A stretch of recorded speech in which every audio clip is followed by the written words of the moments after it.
just trying to keep myself busy, keep my mental busy as best I can, because it's been hard. There's always time to learn and grow, but I try to be as involved as I can. I have a good life and I feel like I'm in a good place right now. Well, the standard is the standard. The most necessary and the best thing for us as NBA players.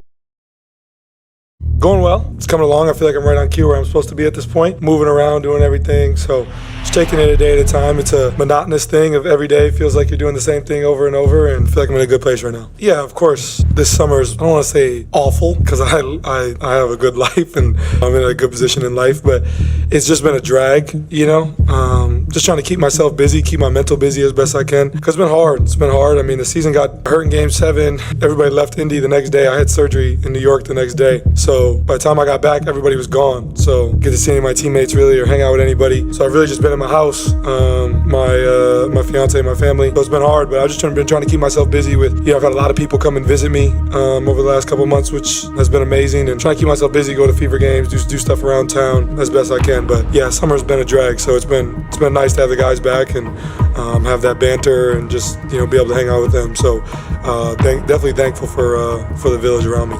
I think whenever you don't get to play, you get a new perspective on things. I think there's always time to learn and grow, and I think that for me this year, not being able to play, I feel like I'm going to be able to see the game in a different way, potentially see it more from a coaching perspective where I don't always see eye to eye with our coaching staff and what they're seeing. So I look forward to being able to digest the game without playing, for a full year. I think that's going to be different for me, but I think being able to still be in the locker room with the guys and hear what they're seeing, but also be able to be sitting there with the coaches on the bench and hear what they're seeing and kind of be the bridge between that. So I look forward to it. I think it's going to be an exciting year for our group. We got a lot of different guys coming into new roles and a lot of different guys growing in different areas. So definitely look forward to the year. I wouldn't say there's necessarily a plan right now. I would say it just goes off of what's going on that day. I think as the year goes on and my rehab and physical treatment, my physical condition get better. If they're on like a 1-game trip or something, it might be better for me to stay here and just work out here. But I plan on traveling as much as I can. Plan on going to the preseason games on the road. I think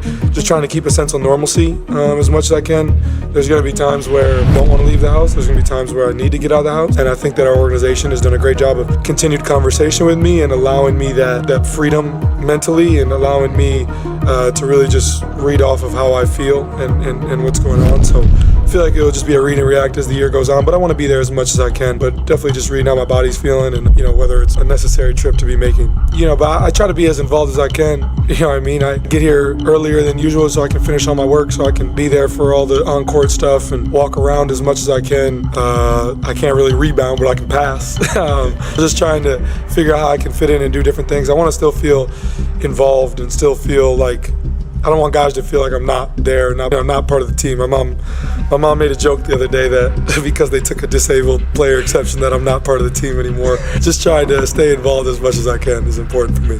Well, the standard is the standard. We have created a culture here that is special in this league, and it's something that I really care about. When I got traded here, the only guy that's still here from that group is TJ, and there wasn't much of a culture here. Coach Rick and the staff were helping build that, and I think we've done a great job, and that's not changing. So just because I'm not playing, I'm still going to play fast, still going to pick up full court, play with the infectious joy and energy that we always do.